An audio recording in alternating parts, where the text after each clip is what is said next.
A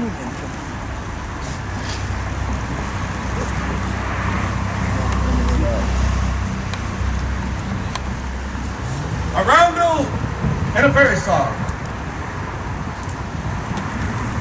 Keep everything ready. I shall return with my changeling girl.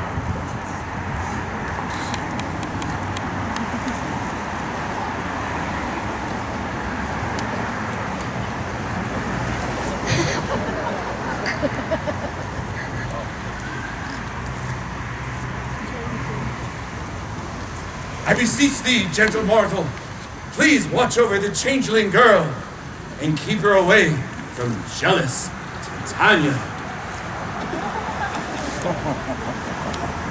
Now, bring me now asleep to your offices and let me rest. 1, 2, 3, 4. I took my troubles down to Madame. You know the gypsy with the gold captain.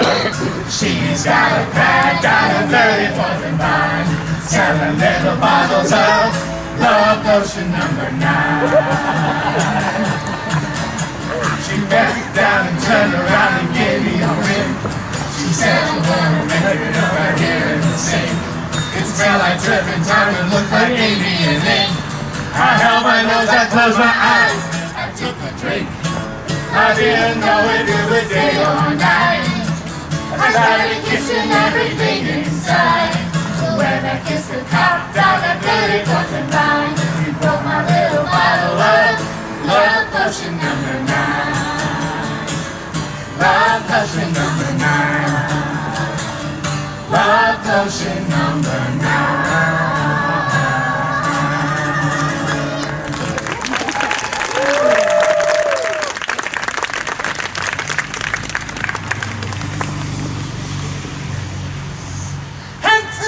And all is well, one loose and sentinel.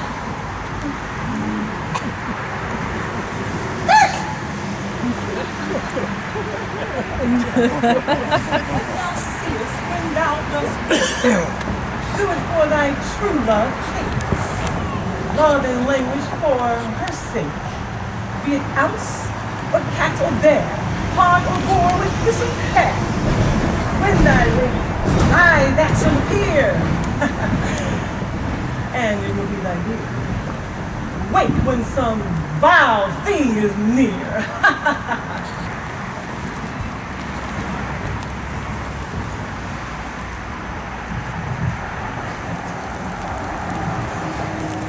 Oh, fair love, you faint with wandering in the wood, and to speak troth, I have forgot our way. Well, rest us, Lysander, if you think it good, and tarry for the comfort of the day. Be it so, Hermia. Find you out of bed, for I upon this bank will rest my head. Well, one turf shall serve as pillow for us both. One heart, one bed, 2 bosoms, and 1 troth. Nay, sweet Hermia, for your sake, my dear, lie further off yet. Do not lie so near. Well, take the sense, sweet, of my innocence. Love takes the meaning in love's conference. I mean, that my heart unto yours is knit, so that but one heart we can make of it. And lying then by your side, no bedroom we deny. And lying so, Lysander, I do not lie. Hermia riddles very prettily. Now, much for my manners and my pride, if Lysander meant to say Hermia lied. But gentle friend, for love and courtesy, lie further off. In human modesty, such separation as may well be oathed becomes a virtuous maid and her betrothed. So far be distant, and good night, sweet friend. I love ne'er alter till thy sweet life end.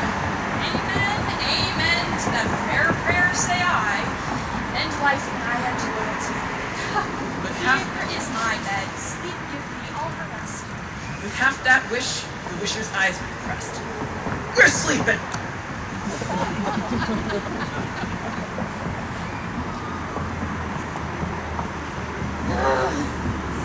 Through the forest I have gone, but Athenian found I none, on whose eyes I might behold its flowers forced in spurning love.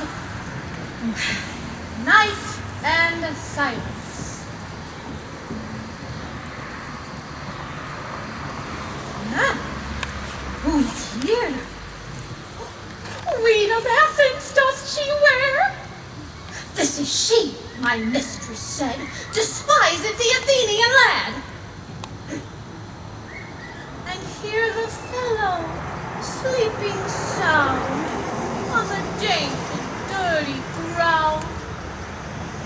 Handsome soul, he durst not lie so near this lack love, this kill courtesy. Churl, upon thy eyes I throw all the power this charm doth own. When thou wakest, let love forbid sleep or seat on thy eyelid. So, awake when I am gone, ya, for I must now to Titania.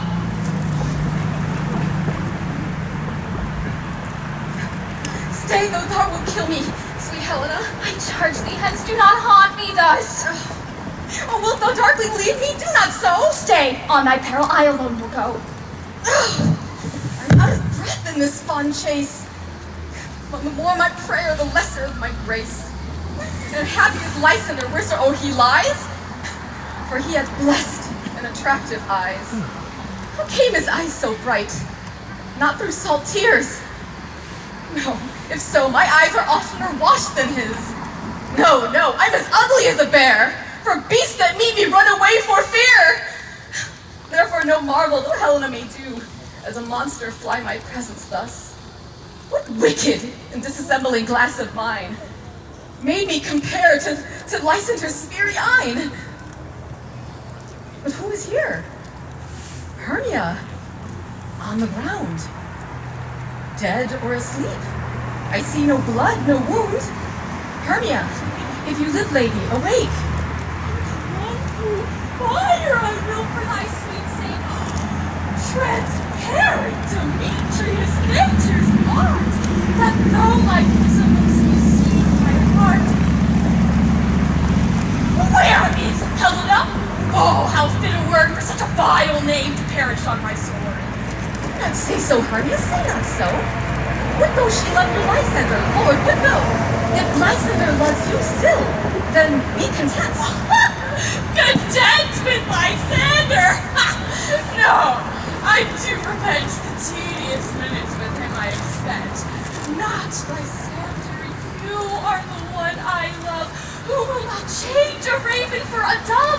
A woman's will is my reason had, and reason says you are the worthier lad. Things roaming are not right until their season, so I, being young, till now right not to reason, and reason becomes partial to my will, which leads me to your eyes, where I overlooked love stories, read in love's richest book. Wherefore was I to this keen mockery born? When at your hands did I deserve this scorn? It's not enough? It's not a bitter pill that I did never, nor never will, deserve a sweet look from dear Helena's eye? But you must flout my insufficiency? Could troth you do me wrong? Could sooth you do in such disdainful manner me to woo? Perforce I must confess, I thought you one of more true gentleness.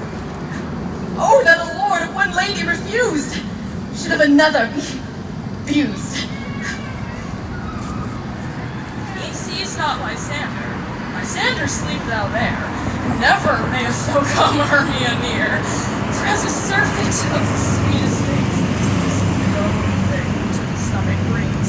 Or as high heresies women do lead, of all be hated by most of those they did deceive. So thou, my serpent and my heresy, oh, be hated but most of me, and all my powers address your love and might to honor Demetri and be his wife. Help me, Hermia, help me. Do thy best to pluck this crawling serpent from my breast. I need pity. What a dream is here. Hermia, look how I quake with fear. Methought a serpent eat my heart away. and you sat smiling at his cruel prey. Hermia? Moved. Hermia! Be stirred. What? Out of hearing? Gone? No sound? No word? Alack, where are you? Speaking if you hear. Speak of all loves. I swoon, almost with fear. No? Then I well perceive you are not nigh. Either death or you I'll find immediately.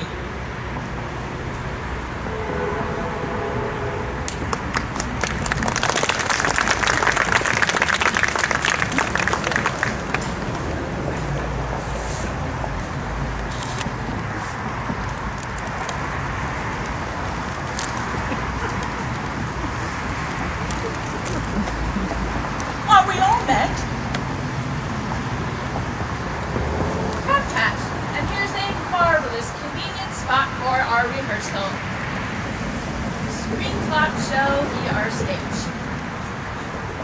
This Hawthorne break our tiring house, and we shall perform it in action as we will do it before the queen. Petriquins, What sayest thou, Holy Bottom? there are things in this comedy of Pyramus and Disney that will never please. First of all, Disney must draw a sword to kill herself. That the lovers cannot abide. How answer you that? I believe we must leave the killing out when all's done. Not a whit. I have a device to make all well. Write me a prologue, and let the prologue seem to say that we will do no harm with our swords, and Thisbe is not killed indeed. And for the more better assurance, tell them that I, Thisbe, am not that I am not Thisbe, but Bottom the Weaver. That will put them on a fear. Well, we shall have such a prologue, and it will be written in 8 and 6. No, make 2 more. Let it be written in 8 and 8. Will the lovers be afraid of a lion? I fear it, I promise you. Friends, you ought to consider yourself. To bring in, God shield us, a lion among lovers is a dreadful thing indeed. For there is not a more fearful wildfowl than your lion living, and we ought to look to it. Well, then we need another prologue to say that there will be no lion. No, you must name the name, and let half the lion's face be seen through the net. And let the lion speak through, saying thus, or to some effect, lovers, or dear lovers, I would wish, or I would entreat you, or I would request you, not to fear, not to tremble my life for yours. If I were to come hither as a lion, you were pity on my life. For I am no such thing, I am a mortal. And therein, let Snug name themselves and tell them plainly, I am Snug the Joiner. Well, it shall be so. But there are 2 hard things. That is, we must have moonlight in the chamber, for, as you know, Thisbe and Pyramus do meet by moonlight. Oh. Will the moon shine on the play that we play? A calendar. Look at the almanac. Find out moonshine. Find out moonshine. Yes, it doth shine that night. Well, then we must leave a casement at the great window where we play our play open, and let the moonlight shine in at the casement. Aye, or one must come and bring a bush of thorns and a lanthorn, and say they have come to present this figure, or present a person of moonshine. Another thing, there must be a wall in the chamber, for Thisbe and Pyramus, with the story, do meet, do talk through a chink in the wall. No, you cannot bring in a wall. What do you say, Bottom? Some person must present wall, and let there be some plaster or some loam or some rough cast about them to signify wall. And let them hold their fingers thus, and through that craggy shall Thisbe and Pyramus whisper. If that may be, then all is well. Now, come, every mother's child, and let us rehearse our parts. Thisbe, you shall speak your speech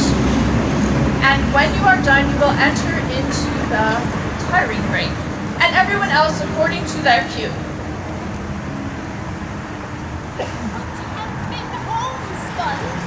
Have we swaggering here, so near the cradle of the fairy kings? What? A play toward? I'll be an auditor, or an act or two, perhaps, if I see cause. Speak, Thisbe. Paramus, stand forth. Paramus, the flowers of odious savor sweet. Orders. Odors savor sweet, so hath thy breath, dearest Paramus dear. But hark, a voice! Stay thou but here a while, and by I will to thee appear. A stranger Thisbe than e'er played here. Must I speak now? Aye, Mary, you must. For you understand that she goes to see a noise that she heard, and she shall come again. Most radiant Thisbe, most lily white of hue, of color like red rose and triumphant briar, most frisky juvenile, and act most lovely Jew, as truest horse that yet would never tire. I'll meet thee, Thisbe, at Ninny's tomb. Ninny's tomb, fool! You must not speak that yet. That you answer to Thisbe. Thisbe, enter. Your cue is past. It is never tire. Oh, as truest horse that yet would never tire. Oh, would I spare, Paramus, I were only thine. What's so strange? Oh, we are haunted! Fly, friends! Pray, friends! Help! I'll follow you.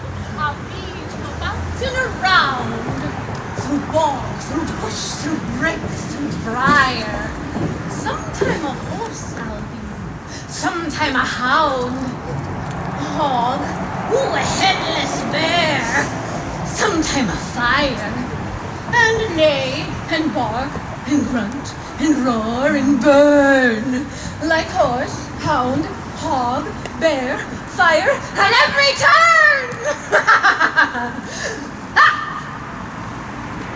Why do they run away? It is some knavery of them to make me afeard. Oh, you have changed so! What has changed you? Oh, you see an ass out of your own, do you? Bless you, madam. Bless you. Thou art translated.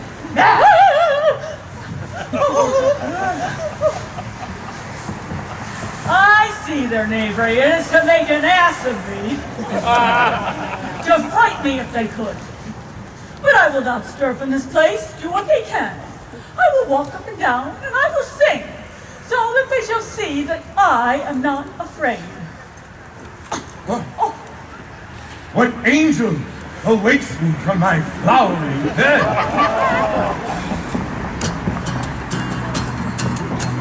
Well, I woke up this morning, stumbled out of my bed. I opened up the paper to the page in the back. It only took a minute for my finger to find my daily dose of destiny under my side. My eyes just about popped out of my head. It said the stars are stacked against you, girl. Get back in bed. I feel lucky. Oh, I feel lucky. Yeah. No Professor Doom gonna stand in my way. I feel lucky today. Oh. I pray thee, gentle mortal, sing again. My ear is much enamored to thy note, so is mine eye enthralled to thy shape, and thy fair virtues forced before to move me on the first beat to say, to swear, I love thee.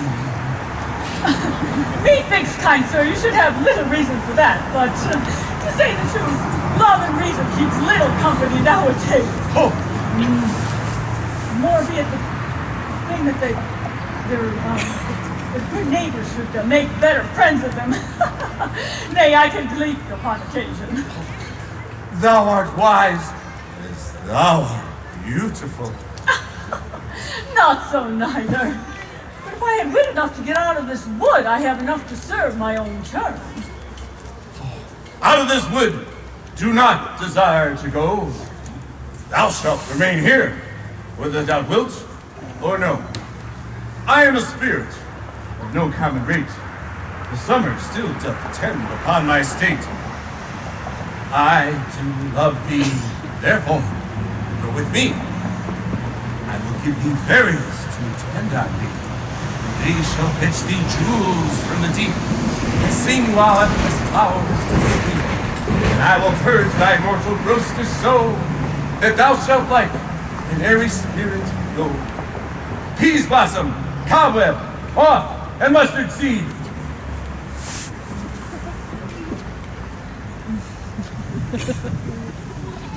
Be kind and courteous to this lady. Hop in her walk and gambol in her eyes. Feed her with apricots, blueberries, and purple grapes, and plumberries. And one of those blueberries must have gotten it, yes. The honey bags steal from the humble bees, and for night takers crop their waxen thighs, and light them with the fiery glower's eyes, to have my love to bed and to rise, and pluck the wings from treated butterflies, to fan the moonbeams from her sleepy eyes. But now to her else, and do her courtesy. Hail, mortal! Hail! Hail! Hail! Where shall we go? Where shall we go? Where shall we go? I cry your worship's mercy heartily. I beseech your worship's name. Cobweb. I shall desire of you more acquaintance, good friend Cobweb.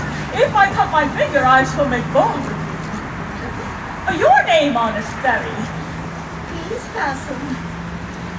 I shall desire of you more acquaintance also, Peas Blossom. Please commend me to your mother, Mistress Squash, and your father, Master Peascod. And your name, I beseech you, dear. Mustard seed. Mustard Seed, I know your patience well. That same cowardly giant ox beat had devoured many a fairy of your house. I promise you your kindred had made my eyes water ere now. I desire more your acquaintance, good spirit Mustard Seed. And you, my Come! son. Hurl upon her! Lead her to my bower! The moon methinks looks with a watery eye, and when she weeps, weeps every little flower, lamenting some enforced chastity. Tie up my love's tongue, and bring her silently.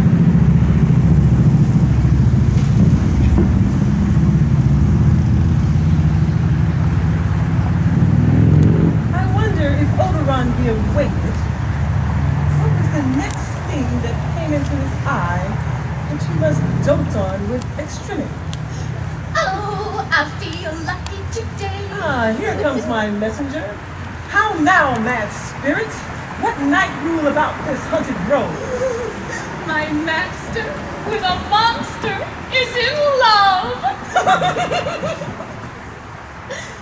Near to his close and consecrated bower, while he was in his dull and sleeping hour, A crew of catchers, rude mechanicals that work for bread upon Athenian stalls, were met together to rehearse a play intended for Polypus's nuptial day, when the shallowest thick skin of that barren sort, who Thisbe has presented in their sport, forsook her scene and entered into a brink. Then I did her upon this advantage take, an ass's knoll I fix it on her head. Anon, Pyramus must be answered, and forth my mimic comes, when they heard spy, like wild geese with a creeping fowler eye. Russet painted trough, many in sort, rising and cooling at his own support, summon themselves and madly sweep the sky. So, at her sight, away her friends fly. Their sense, and then at our step, over and over one falls. She murder cries, and help from Athens calls. Their sense thus weak, lost with their sense thus strong. Lost with their fear thus strong, made senseless things begin to do them wrong. For briars and thorns at their apparel snatch. Some sleeves, some hats, from yielders all things catch. I led them on in this distracted fear, and left sweet Thisbe translated there. When, in that moment, it came to pass, Oberon waked, and straightway loved an ass. This falls out better than I could devise. But hast thou yet lashed the Athenians' eyes with the love juice as I did bid thee do? I took her sleeping, that is finished too, and the Athenian lad by her side, so that when she wake, of force he must be eyed. Stand aside. This is the same Athenian. Well, that is the man, but not this the woman. I rebuke you, her that loves you so. Lay breath so bitter on your bitter foe. Now I but chide, but I should choose thee worse. For thou, I fear, hast given me cause to curse. Thou hast slain Hermia in her sleep, beating her shoes and blood, plunge in teeth and kill me too. The sun was not so true, and the day is she to me. She has stolen the wind, Lysander.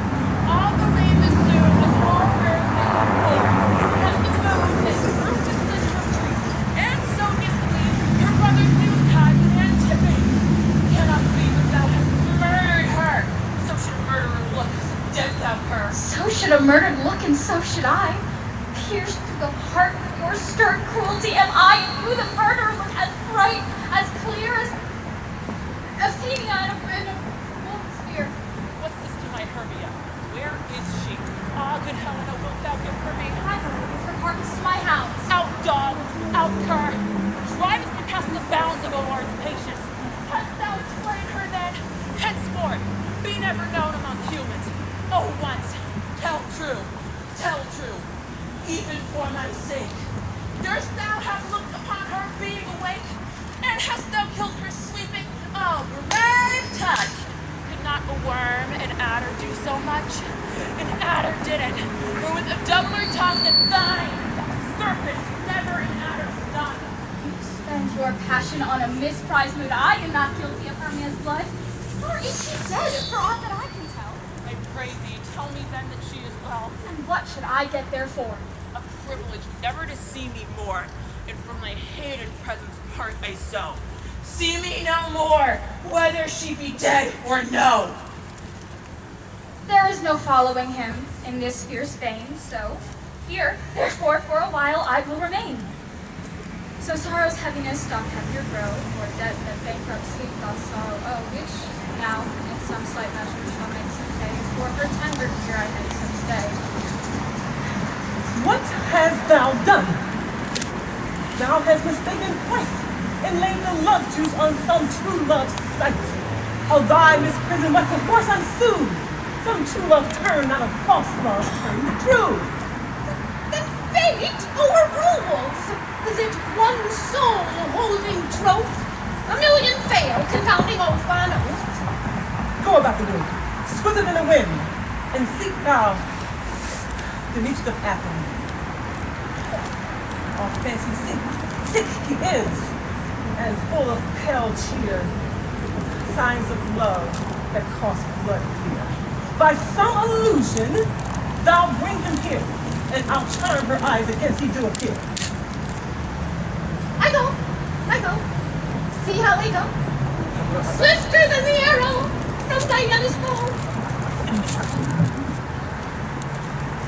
Flower of the purple dye, charmed by Cupid's archery, sinking apple of her eye. When she loves, she does espy. Let him shine as glorious as the sky, as Venus as the sky. And when she does wake, if he be by, let him beg her for remedy. Mistress of our merry band, Demetrius is at hand, and the youth must defy me, pleading for a lover's fee. Shall we their fond pageant see? Lord, what fools these mortals be! Stand aside. The noise they make will cause Helena to wake. There's somebody coming. Ooh, then we'll two at once will one. That must needs be scorned to know. And those things do best please me, that will fall preposterously. Why should you think that I should woo in scorn? Scorn and derision never come in tears, and look, when I vow, I weep and vow some more in their nativity, all truth appears. How can these things in me seem scorn to you, bearing the badge of faith to prove them true? You do advance your cunning more and more. When truth kills truth. What devilish holy fray, these vows are Lysanders. Will you give him o'er? Weigh oath with oath, and you will nothing weigh.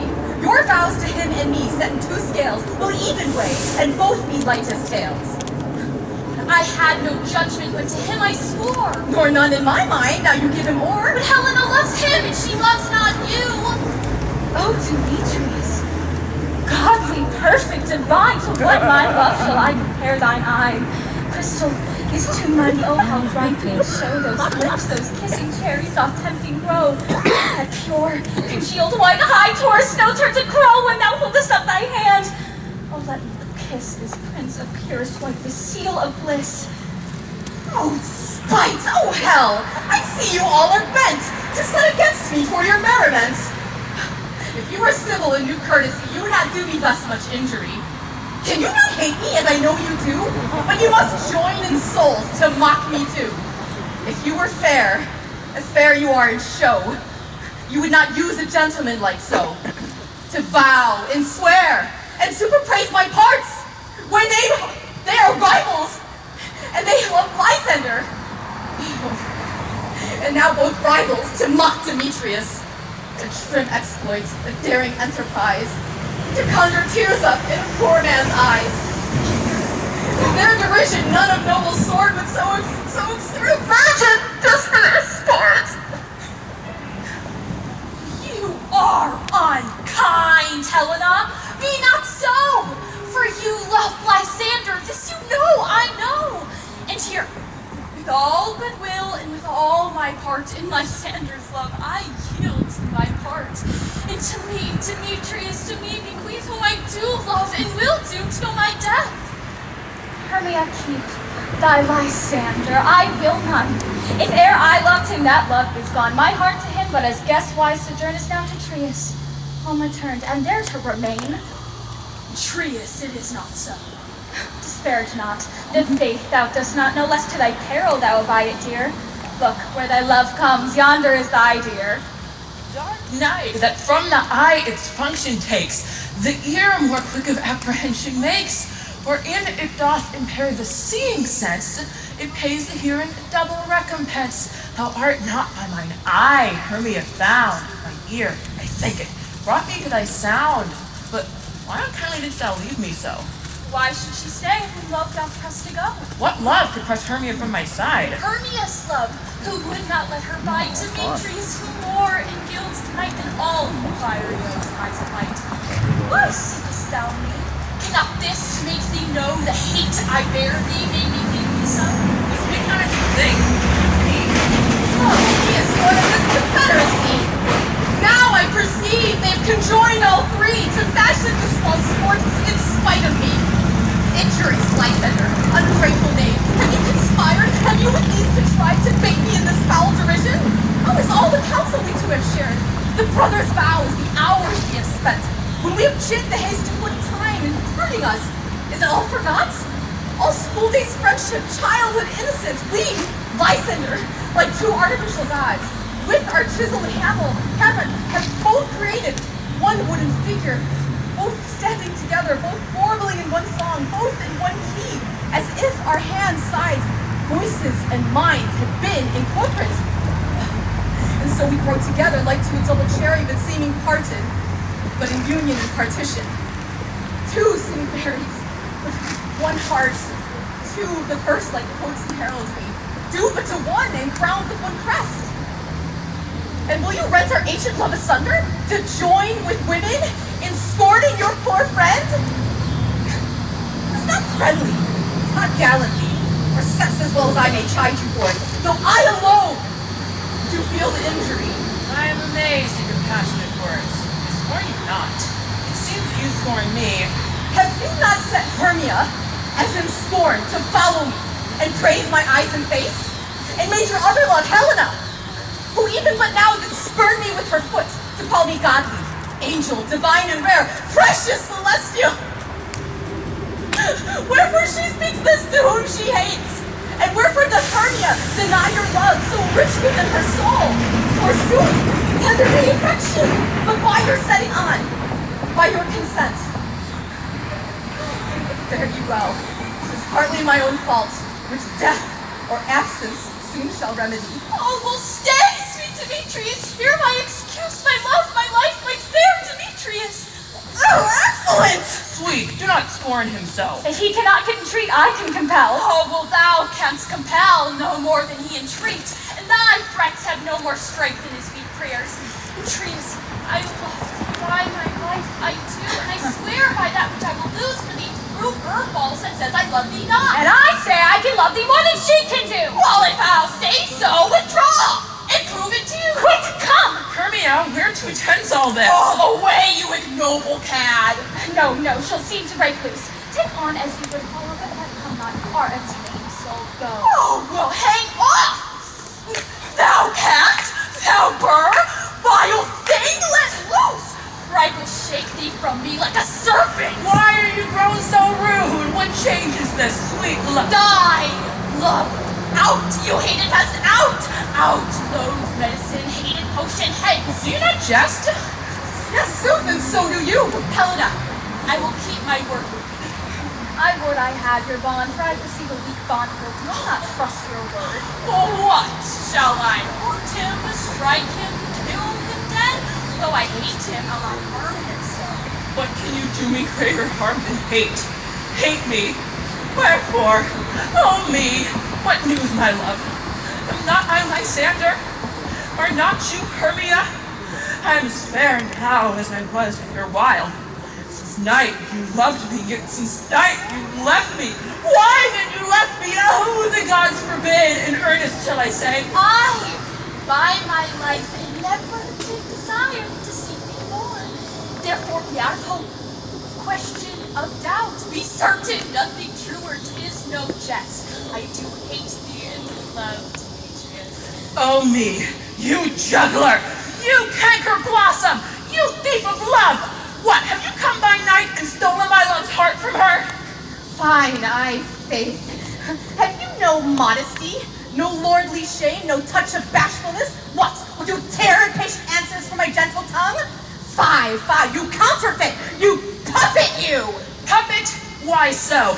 Aye, that way goes the game. Now I perceive that he hath made compare between our statures. He hath urged his height, and with his personage, his tall personage, his height, forsooth he hath prevailed with her.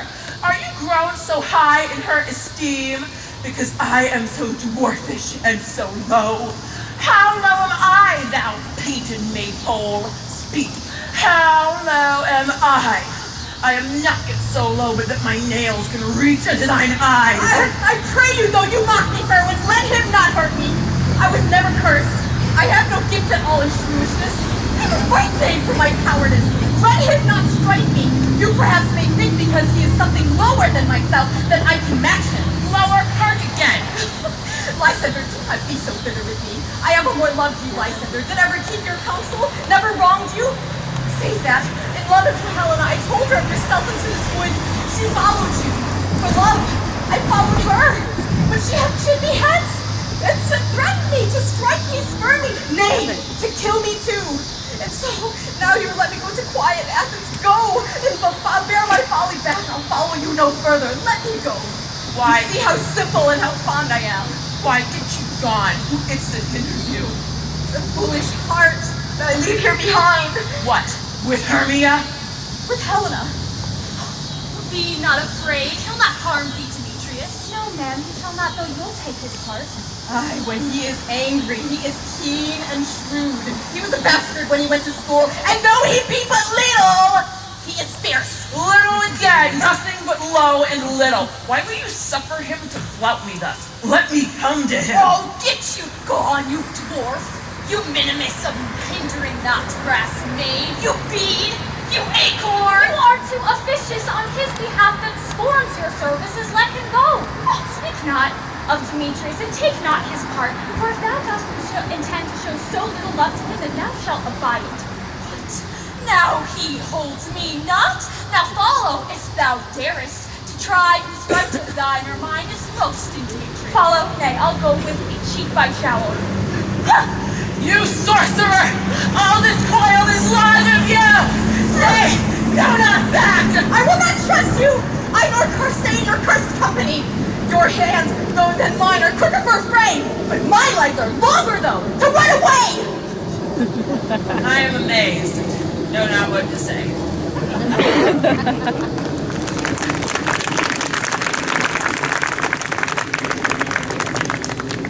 This is thy negligence. Thou must think it, or else committest thy knaveries willfully. Believe me, queen of shadows, I mistook. Did you not tell me I would know the last by the Athenian garments she had on? And so far blameless proves my enterprise that I have anointed an Athenian's eyes.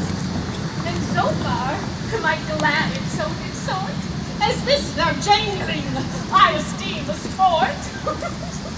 Thou seest these lovers seek a place to fight. Hide therefore, Rodden, overcast the night. Leave these testy rivals go astray as one not come within another's way. And like unto Hermia, sometimes frame thy tongue, and stir Helena up with bitter wrong.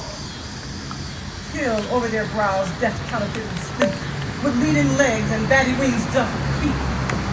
And thrust this spirit into Hermia's eye, and make her eyes roll back in wanton sight. And when they next awake, all this division shall seem a dream and fruitless vision. While ours in bed will make you unfurl, I'll beg to my king this Indian girl. And next, I will this charmed eye release from monstrous view, and all things shall be peace. My very queen, this must be done with haste, for night's swift dragons cut the clouds full fast, and yonder shines Aurora's harbinger, at whose approach ghosts, wandering here and there, troop home to churchyard. Damned spirits all that in crossways and floods have buried, already to their wormy beds have gone, for fear day should look their shames upon. They willfully exile themselves from light, and must for aye consort with black-browed night. But, notwithstanding, haste, make no delay. We must effect this business yet, ere day. Up and down, I shall lead them up and down. I am feared in field and town. Goblin, lead them up and down. Here comes one. Where art thou, Helena? Speak thou now. Here, you wretch, drawn and ready. Where art thou? I will be with thee straight. Follow me to plainer ground.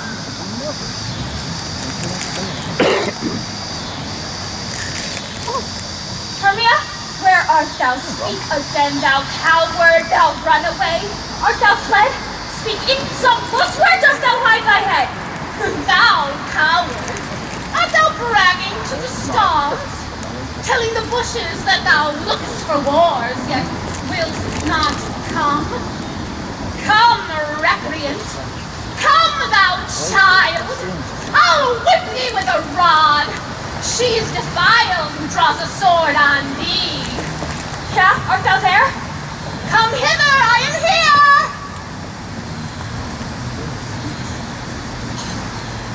She goes before me and still dares me on. When I come where she goes, then she is gone. The scoundrel is much lighter heeled than I, and I follow fast, but faster she will fly. Oh, follow them, I, darker than ray. Here, Kristin. Come, thou gentle day, and if thou show me thy grey light, I'll find Helena and Hermia in spite. Oh, coward! Why won't thou come? Abide me, if thou darest, for well I wot thou runnest before me, shifting every place, and darest not stand, nor look me in the face. Where art thou now? I am here. Come hither. Nay, thou jest. Faintness constraineth me to measure out my length on this cold bed. By daylight's approach, prepare to be visited.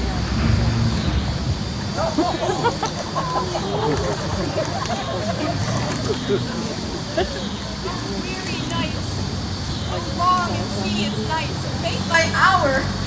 Shine comforts from the east, that I may back to Athens by daylight.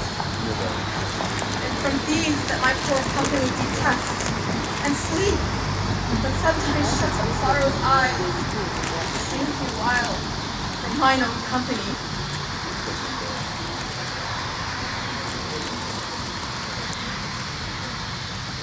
Yet but 3. Come one more. 2 of both kinds make up 4. Oh, here he comes, cursed and sad. Cupid is a knavish lad, thus to make a poor man go mad. Never so weary, never so in woe, bedaggled with the dew and torn with briars. I can no further crawl, no further go. My legs can keep no pace with my desires. Here will I rest me till the break of day. Heaven shield Hermia if they need pray. Sleep sound on the ground. I'll apply to thy eye, gentle lover, sweet remedy. When thou wakest, thou takest true delight in sight of thy former lover's eye. And the country proverb that is known, every woman must take her own, shall by thy waking be shown. Jill shall have Jack, and naught shall go back. The mare shall have her stud again, and all shall be well.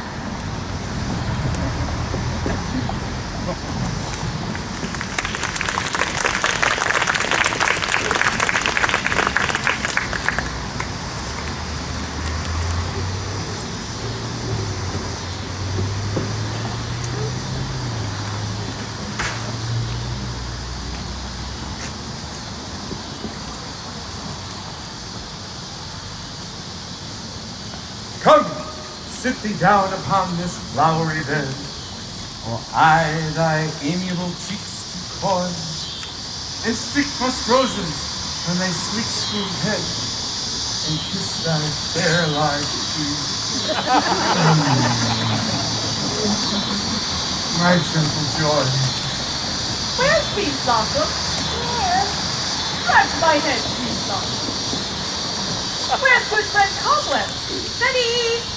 Good friend Howard, go gather your weapons in your hand and give me a red on top of the pistol, and bring me back the honey bag. Do not fret yourself too much in the action, and take care that the honey bag breaks out. Oh, you know, I'm full of milk. Where's good mustard seed? Ready? Give me your niece good mustard seed. Pray leave your courtesy. What's your will? Nothing but to help Scratch. Methinks I must go to the salon in haste, for I fear I'm marvelous hairy about the head. And I am such a tender ass. But if my hair but do tickle me, I must scratch. And And you, Omar. Wait! Wouldst thou hear some music, my sweet love? I have a reasonable good ear for music. Let us have the tones and the bows. Or say, sweet love, what thou dearest to eat? Truly a peck of strawberry. I could munch your good dry oats. Methinks I have a desire for a bottle of hay. Good hay, sweet hay, hath no better. Oh, I have an adventurous fairy that shall seek the squirrel's hoard and fetch thee new nuts. You never have a hat to dry tea. Tell your people not to disturb me. I have an exposition of sleep. Oh, sleep thou, and I will wind thee in my arms. Fairies, be gone, O its way. Oh, so just the woodbine, sweet honeysuckle, gently interest the female ivy stone, rings the barked fingers of the elm. Oh, how I love thee. Oh, how I do.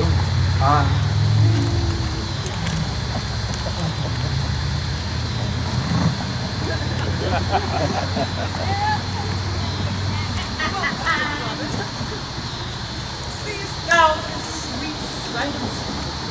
His dotage now I do begin to pity. For after meeting him of late in the wood, I did but ask of him his jangling child, which he straight gave me. His fairy sent to bear in my bower in fairyland. Now I have the girl, I must undo this hateful imperfection of his eyes. Take this transformed scalp from off the Athenian slain, for her wakened when the other do, make all to Athens back again repay. But think no more of this night's accident, but as the fierce vexation of a dream. But first, I must release the fairy king. Be as thou was wont to be, see as thou was wont to see. Dean's bud over its flower has such force and blessed power. Now, my Oberon, wake you, my king.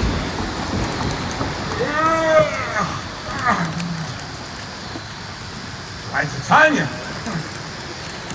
Visions I have seen. Methinks I was enamored of an ass.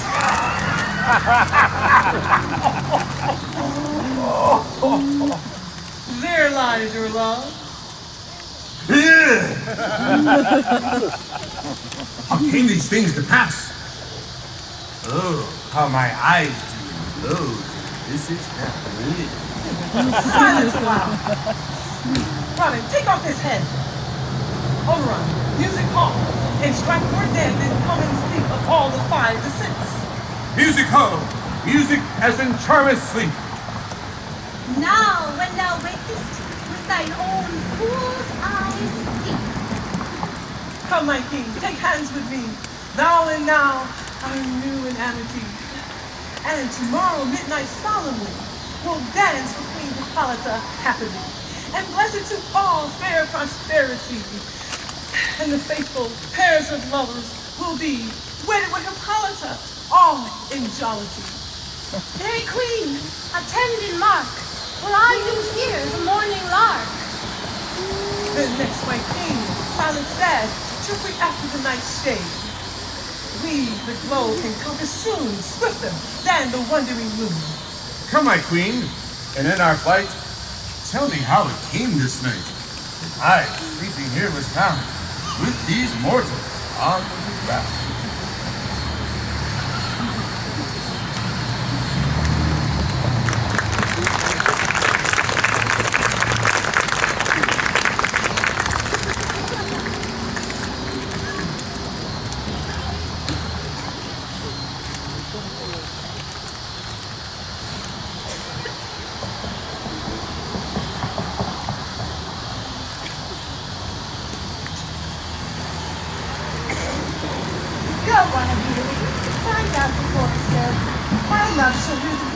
Music of my hounds.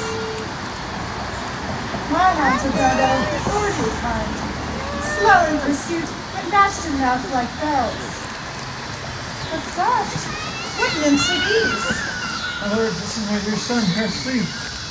This Hermia, this Helena is, this Demetrius, old natured Demetrius.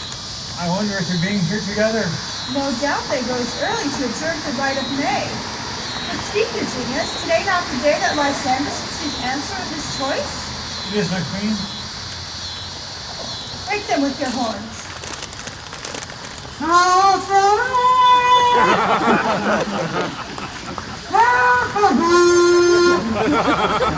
Good morrow, friends. Oh, pardon, my queen. I know you two are rival enemies. How comes this gentle concord in the world? Oh, my queen, I shall reply amazingly. Half asleep, half awake, but as yet, I cannot truly say how I came here. But, as I think, now truly I do speak, and now I do bethink me so it is.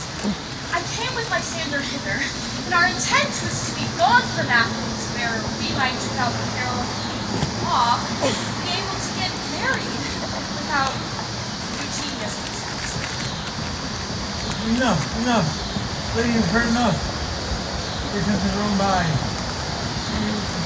Demetrius told me of their stealth, of this their purpose hither to the wood. I, in theory, hither followed, and Demetrius in fancy followed me. But my queen, I know not by what power, but by some power it would be. My love to Lysander melted as the snow. It seems to be now the remembrance of an idol god, which in my childhood I did dote upon, but now the only thing I care for is Demetrius. It was him, my queen, I was betrothed ere I saw Lysander, and like in sickness, I did loathe this food, but as in health comes my natural taste, I now do long for it, wish for it, and will forevermore be true to it. Fair lovers, you are fortunate united. Of this discussion more will hear anon. Eugenia, I will overbear your will. For in the temple by and by with us, these couples shall be eternally knit. Away with us to Athens, 3 and 3. We'll hold a feast in great solemnity. Theseus! These things seem small and indistinguishable. Methinks I see these things with the heart eye, but everything seems double. So methinks, and I found Helena like a jewel. Mine own and not mine own. Are you sure that we're awake? I mean, I know, while we sleep, we dream, but was the queen not here and bid us follow her? Yeah, and my mother. And Theseus. And she did bid us follow to the temple. Well, then we are awake. Let us go, and on the way let us recount our dreams.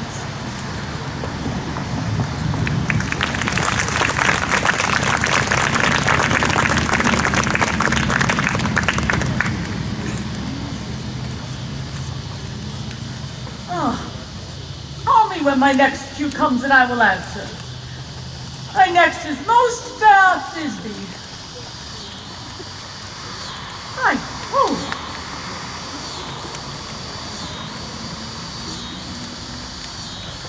Catcher Quips. Flute, the bellows mender. Now, the joiner. Starling. Start my life. Stolen heads and left me asleep. I have had a most rare vision. I have had a dream past the one of anyone who can tell me what dream it was. I am but an ass if I go about to expound this dream. Methinks I was. But there is no one who can tell what methinks I was. And methinks I had.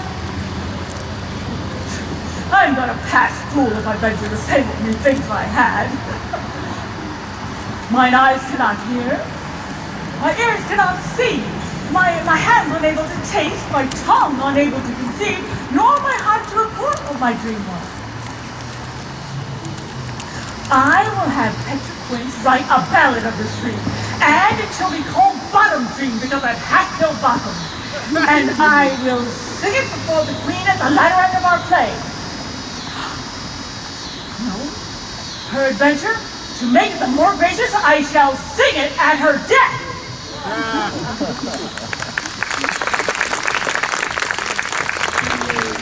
Have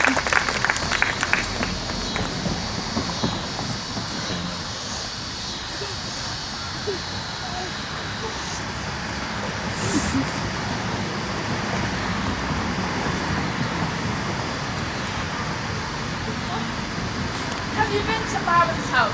Is she come home yet?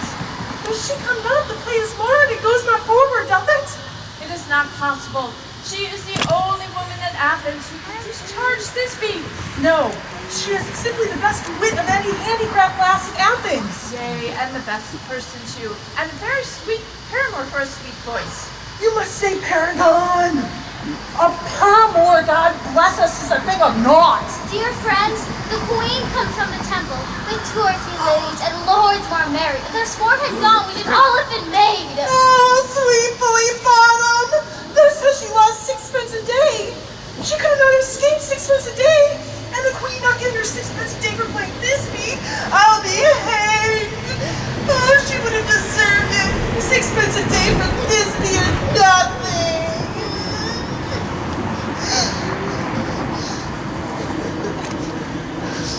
Where are these friends? Where are they? Oh, madam, oh, most happy day, oh, most courageous hour.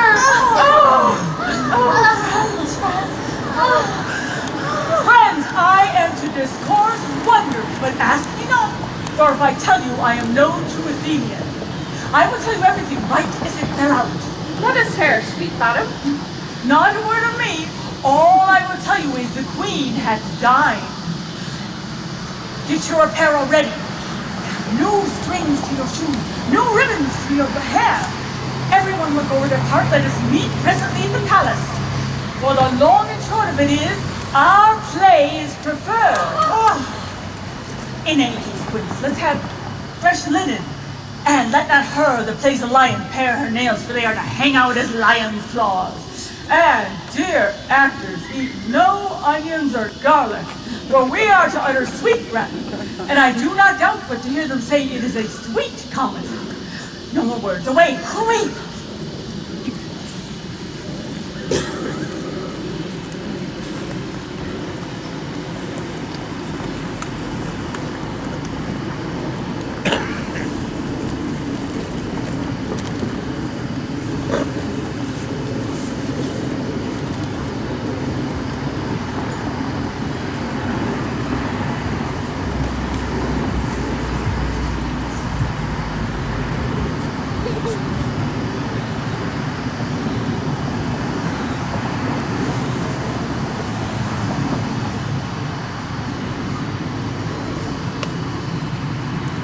"'Tis strange, Hippolyta, that these lovers speak of. More strange than true. I may never believe these antique fables nor these fairy toys. Lovers and madmen have such strange fancies, such brains, that after the more than blueberries never comprehends. One sees more devils than vast hell can hold. That is the madman. The lover, all is frantic, sees beauty in the brow of Egypt.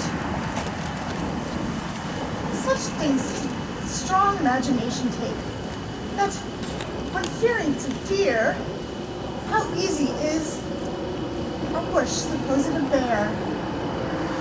Now all the night in the story foretold, and all these lovers so congealed together, more witnesseth than fancy images, and more comprehensive than all their love to be. Here are the lovers, full of joy and mirth. Joy, gentle friends, joy and days of joy accompany your hearts. More than to us, wait in your royal walks, or in your bed.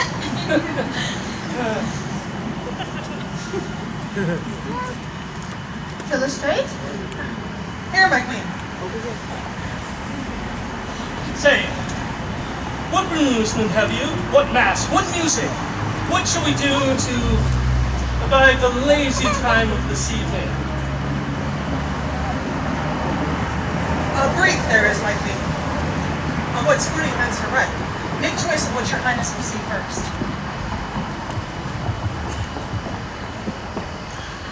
battle with the centaurs to be sung by an Athenian eunuch to the harp. No, none of that. That I will tell my love and glory of my sister. The riot of the tipsy bacchanals, tearing the Thracian singer in their rage. That is an old device, and it was played when I from Amazon a hero came.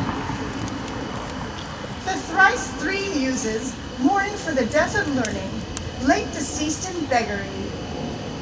That is some satire, keen and critical, not sorting with a nuptial ceremony. Tedious brief scene of young Thisbe and her love Pyramus. Very tragical mirth. Merry and tragical? Tedious and brief? That is hot ice and wondrous strange snow. How shall we find the concord of this discord?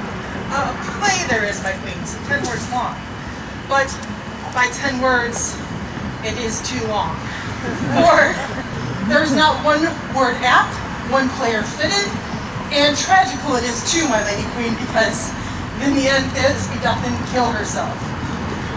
Which, when I saw rehearsed, made mine eyes water, but the laughter of the passion of loud laughter never shed.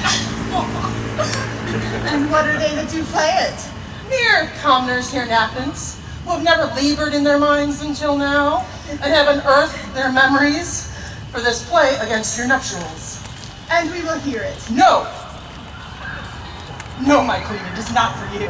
I have heard it, and it is nothing in the world, unless you can find sport in their tents, extremely stretched and conned with cruel pain to do you service.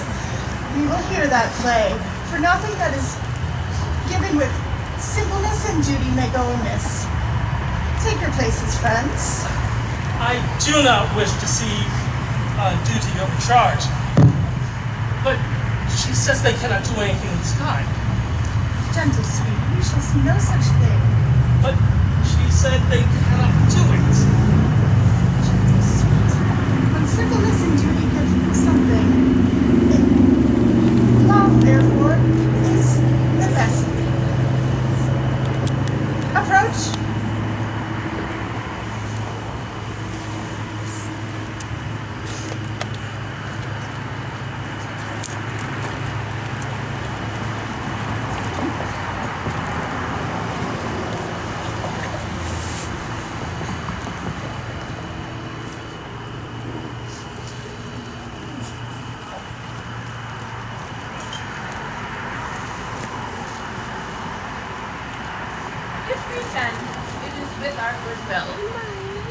If you should think we come not to offend, but with goodwill, to show our sinful skill, that is the true beginning of the end.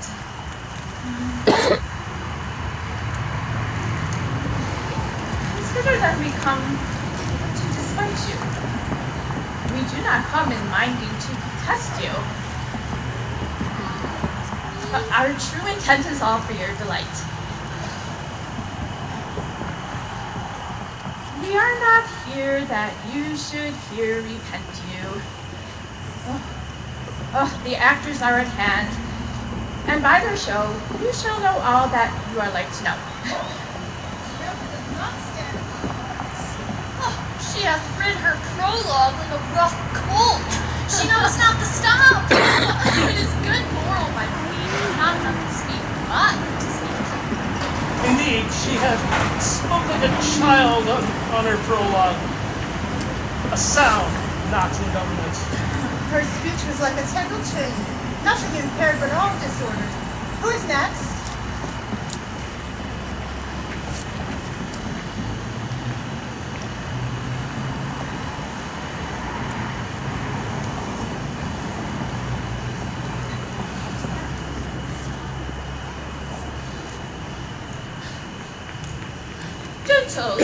Perchance you wonder at this show, but wonder on, till truth make all things plain. This woman is Thisbe, if you know. This handsome man, Pyramus, is certain.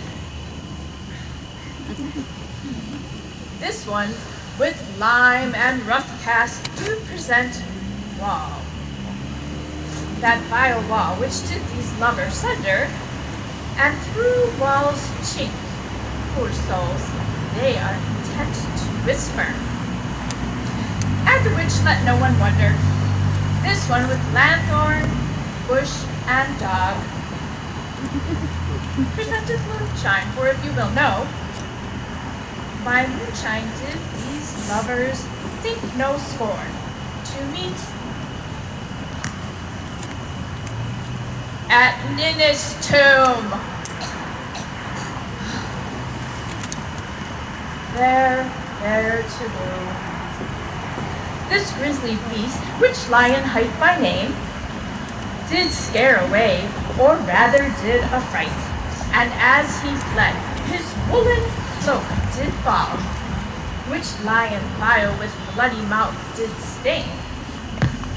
Anon comes Thisbe, sweet youth and tall, and finds her Pyramus' cloak there slain, whereat with bloody, blameful blade, she bravely broached her boiling, bloody wrist. And Pyramus, carrying in mulberry shade, her dagger drew and died. For all the rest, let lion, moonshine wall, and lovers twain at large discourse, where here they do remain.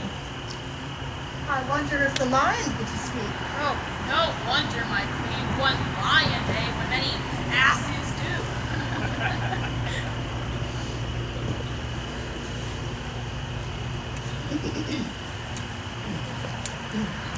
In this prelude, it does fulfill that I, scout by name, will present a wall. And such a wall as you would see every nook and cranny, in which two lovers, Thisbe and Peleus, just speak softly and gently thus. I am that wall. This stone, this lace, this hard cast, this moan, it is all a part of me. Yes, I am the wall, and thus it is so. This wall has a hard stone, and it is sinister. For this wall, the two lovers rose. Better?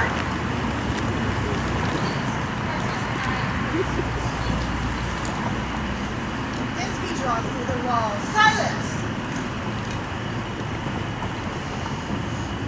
Oh, grim-look night, oh night with hue so black, oh night which ever art when day is done, oh night, alack, alack, alack, I fear my Pyramus' promises forgot.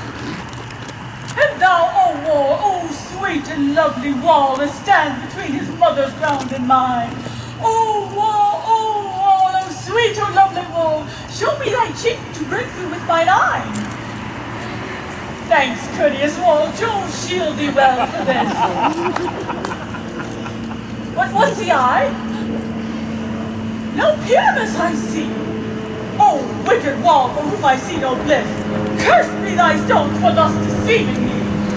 The wall, methinks, being sensible, should curse back. Oh no, ma'am, she should not. Deceiving me is Pyramus' cue. He is to enter, and I am to slide through the wall. You shall see, he'll fall pad, as I told you. Yonder he comes. O wall!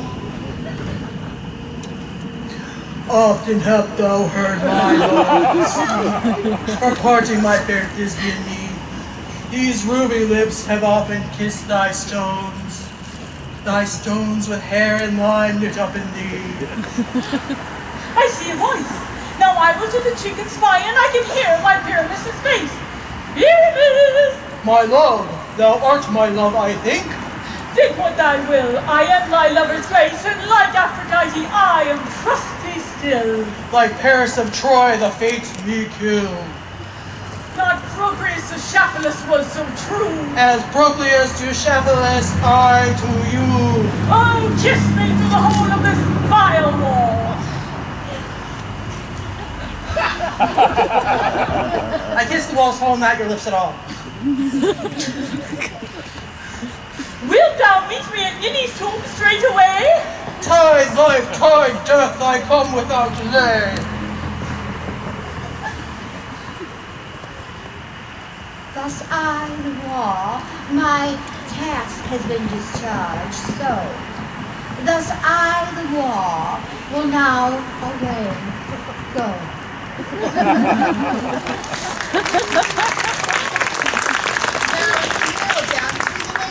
No remedy, my queen, when walls are so willful to hear without warning.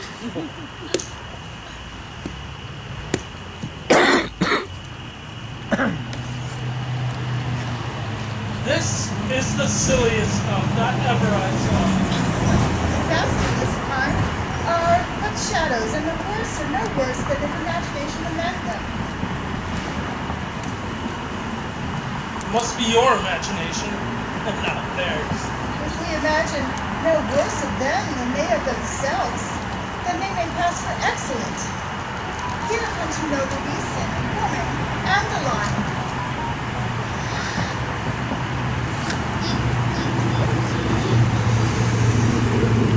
You, lovish you, whose gentle hearts do fear the smallest monstrous mouse that creeps on floor, may now perchance both quake and tremble here.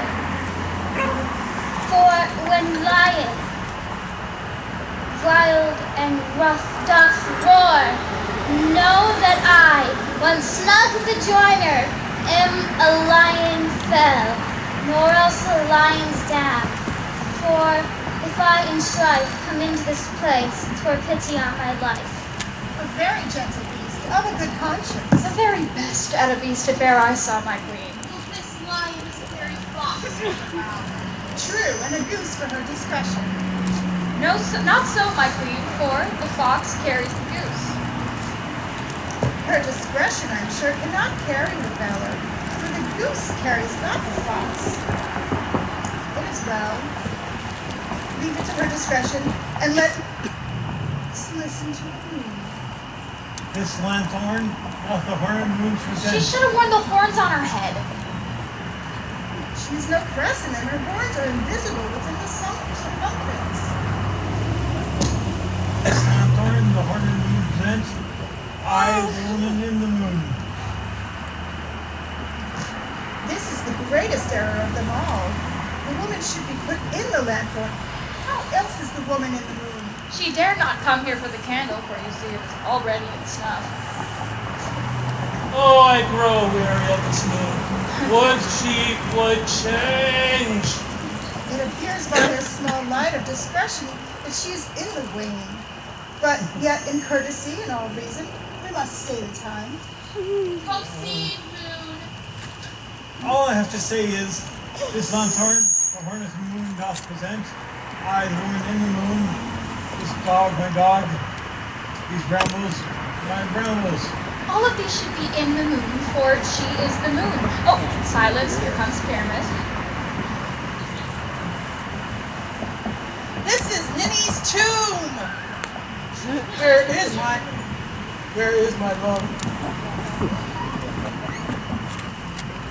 Roared lion. Well run, Pyramus. Well shown, moon. For surely the moon shines with a good grace.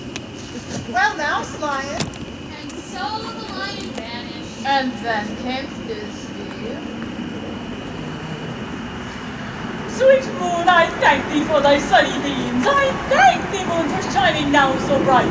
For by thy golden, glorious, glittering gleams, I trust to take true Pyramus' sight. Stay, O spite! But mark, poor knight, what dreadful dole is here? Eyes, can you see? How could this be? Oh, dainty duck! Oh dear. Thy good cloak, now stained with blood. Avast ye furry spell. Oh fates, come, freshen from. Quail, crush, to glued and quail. This passion and the death of a dear friend would go near to make a last sad. Oh, betwixt my lass, but I pity her.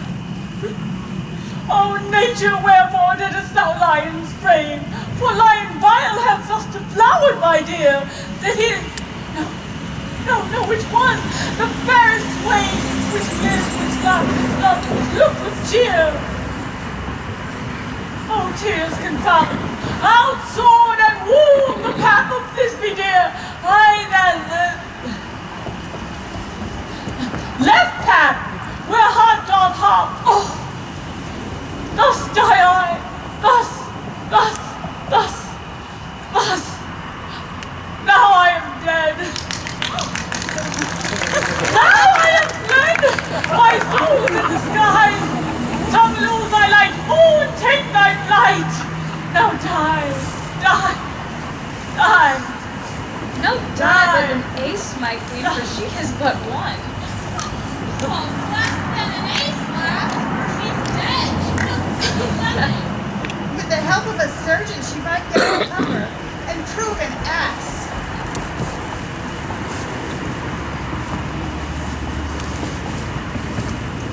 Asleep, my love? Dead, my dove? Arise, my Thisbe, arise! Speak! Quite dumb? Dead? A tomb must cover thine eyes. These lips, this cheery nose, these yellow casts of cheeks are gone. Others make moan. Her eyes were green as leeks. Oh, brothers three, come to me with hands as pale as milk. Lay them in gore. For he has shown the shears this thread of silk, tongue not a word. My sword, come blade, come dagger, my breast in view. Farewell, friends. Thus peerless ends. Adieu.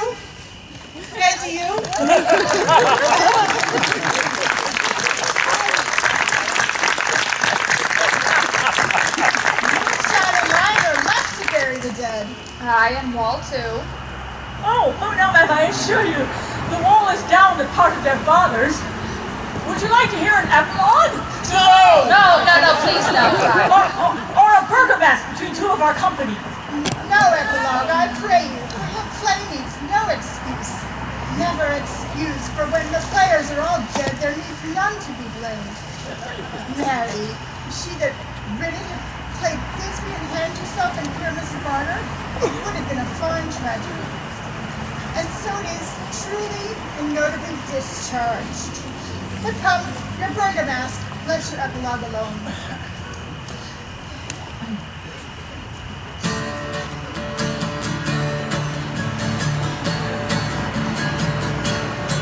I don't know why I came here tonight. I got the feeling that something ain't right. I'm so scared I'll take a fall off my shelf, and I'm wondering how I'll get downstairs. Clouds to the left of me, shoulders to the right. Here I am, stuck in the middle with you. Yes, I'm stuck in the middle with you. 12. And Lovers to bed. 'Tis almost fairy time.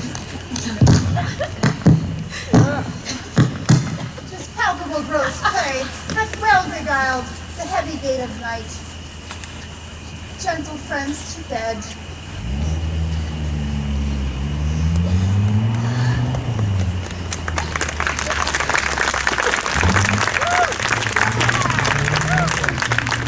Now the hungry lion roars, and the wolf he howls the moon, whilst the heavy plowman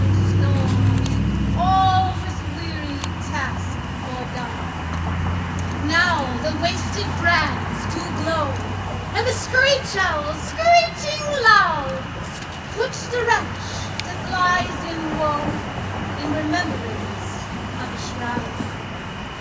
Now it is the time of night, that the graves all gaping wide, everyone lets forth his sprite, in the churchway paths to glide. And we fairies that do run by the triple hecatomb from the presence of the sun, following darkness like a dream, now are frolic.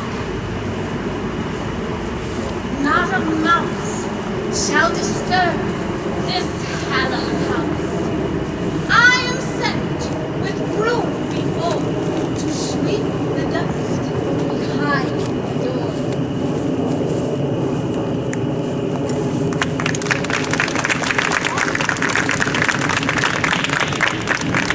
Through the house, give gathering light by the dead and drowsy fire. Every elf and fairy sprite, hop as light as bird from briar. And this ditty after me, singing and dancing trippingly. First rehearse this song by rote, to each word a warbling note.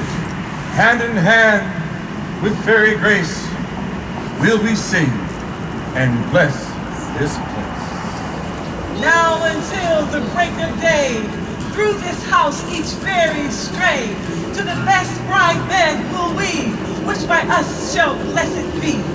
And the issue there create, ever shall be fortunate. Shall all the couples three, ever true in loving be. And the nates of nature's hand, the plots of his hands, shall never issue stand, never mole, hair lip, no scar, nor mark prodigious such as are. The spies in nativity shall upon their children be.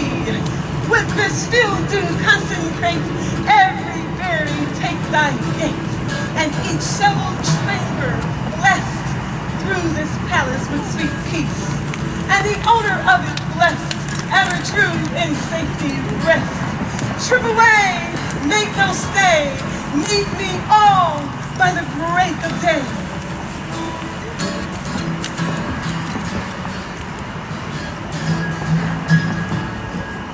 If we shadows have offended, think but this, and all is mended, that you have but slumbered here, while these visions did appear, and this weak and idle theme, no more yielding but a dream.